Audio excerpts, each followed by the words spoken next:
السلام عليكم، كي دايرين؟ لاباس عليكم؟ كنتمنى تكونوا بألف خير وصحة جيدة إن شاء الله.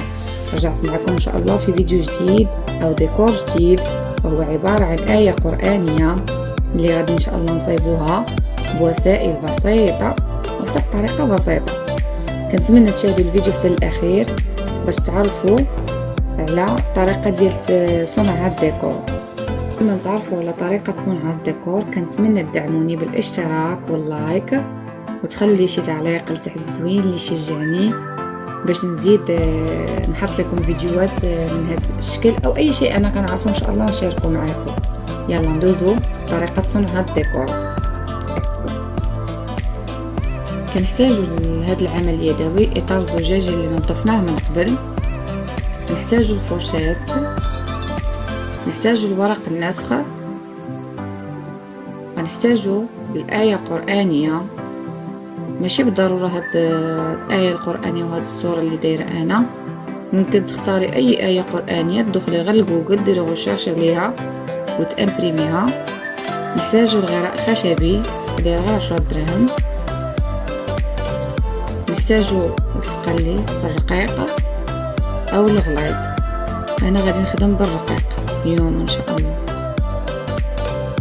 نوضعو بابي كاربون هو الأول، ورق النسخة هو الأول، نوضع فوق منه الآية القرآنية، ولكن خاصني نرد البال أنه الآية القرآنية تجيني في وسط الزاجة، يعني خاصني نعبر المسافة من كلا الطرفين، من كلا الجانبين، يعني خاصني نعبر المسافة من كلا الجانبين باش تجينا الآية القرآنية في الوسط. هانتوما من بعد ما عبرت المسافة من الطرفين درت لها سكوتش باش تثبت ليا، باش ما تبقاش تململ ليا الورقه على وسط الزاجه. دابا غندوز باش غادي نمرر عليها ستيلو بهاد الطريقه، يعني غنمرر على الايه القرانيه كامله بهاد الطريقه باش تراسى لينا الايه القرانيه في الزاجه من تحت باش نقدروا نخدموا عليها. غنستمر بهاد الطريقه ورجع معكم ان شاء الله من بعد ما نكمل الآية القرآنية كاملة ان شاء الله. هانتوما كتشوفوا معايا من بعد ما كملت الآية القرآنية كتشوفوا انها هي طراسات لينا كاملة فوق الزاجة. دابا غندوزو باش نوريكم الطريقة ديال كيفاش غادي نخدموا فوق منها هذاك السقلي ولا الغراء الخشبي. غنشد الغراء الخشبي بحال هكا بشي ترقيقه وغنبدا تابعه الآية القرآنية بالطريقة سهلة وبسيطة، خاصها غير شوية الخاطر يعني، ونحاول انه هذاك الغراء الخشبي بحال اللي كنكتب هذيك الآية القرآنية، يعني نغطي هذاك الطراساج اللي ولا لينا بالبابي كاربون، وميم طون في نفس الوقت ما خاصنيش نفوت الحواف تاع الحرف، حيتاش فيما غنحط هذاك الغراء الخشبي تما فين غيلصق لينا السقلي. نعطي غير شويه الخاطر والنتيجه ان شاء الله غادي تكون زوينه.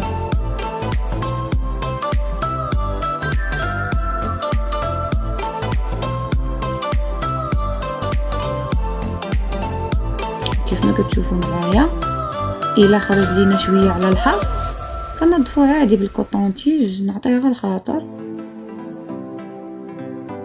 وصافي.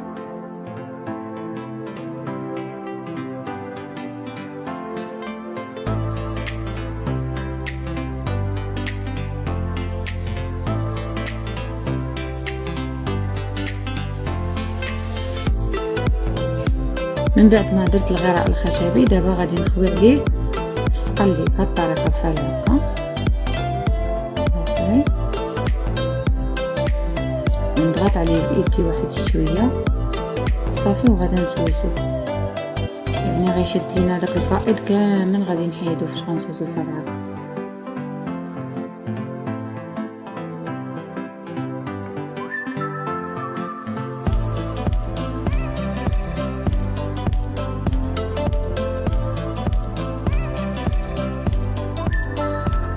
نحصلو على الحرف بوحدو. يعني كنظف من الأحسن أنني نخليه حتى ينشف بلا نظف هداك الفائض باش ما يتخلطش ليا الحرف كامل.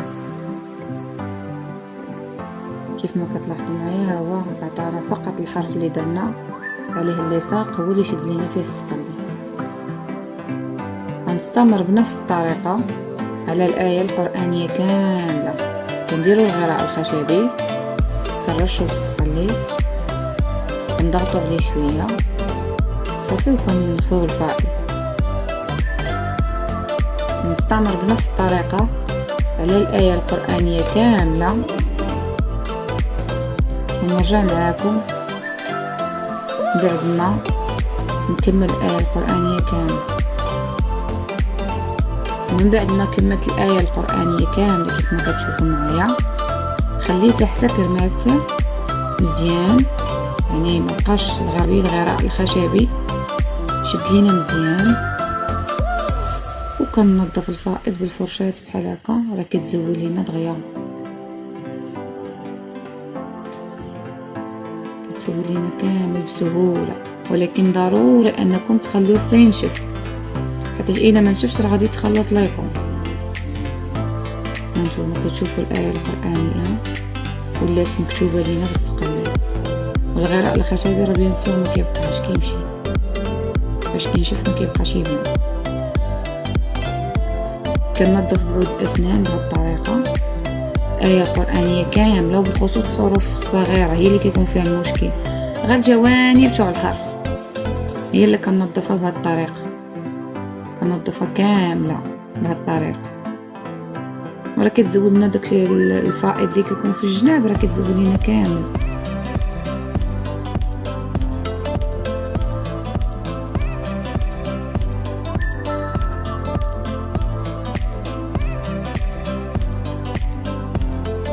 من بعد ما نظفنا الآية القرآنية كاملة بعود أسنان، يعني دارنا على الحواف كاملة تاع الحرف، غادي ندوزو دابا باش غنصايبو الخلفية تاع الآية القرآنية. يعني ضروري خاصني واحد الخلفية من اللور باش تبين لي الآية القرآنية أكثر. وغنحتاج لهاد الخلفية غير صباغة سوداء أو بونجو. أنا استعملت هنا غير صباغة سوداء تاع السيارة، يعني ما استعملتش شي صباغة معينة. وغنبدا ناخد بالبونجو بحال هكا ونضرب ضربات خفيفة من اللور تاع الآية القرآنية بطريقة واضحة، وغنخليه حتى ينشف. يعني نكمل الكوش الاولى كامله ونخليه حتى ينشف ونعاود ليه واحده اخرى باش انني نكون متاكد ان الخلفيه كامله تغطات ليا. كيف ما كتشوفوا معايا من بعد ما نشفات ليا وخليتها ليله كامله كنحصلوا على هذه النتيجه الرائعه. دابا غندوزو باش نوريكم كيفاش غديروا لها العلاقه اللي غتعلق من اللور. غنحتاجو هاد بحال المسامرات من اللور كتكون فيهم دائره، كتمشيو عند الدروكلي كيعطيها لكم بحال هكا، جوج وخيط.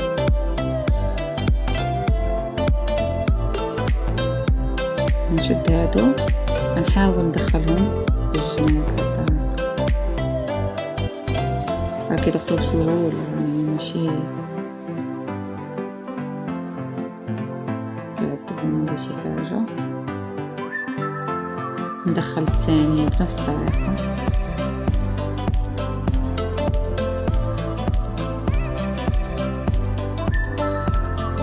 صافي دابا غادي نركبو ليه الخيط.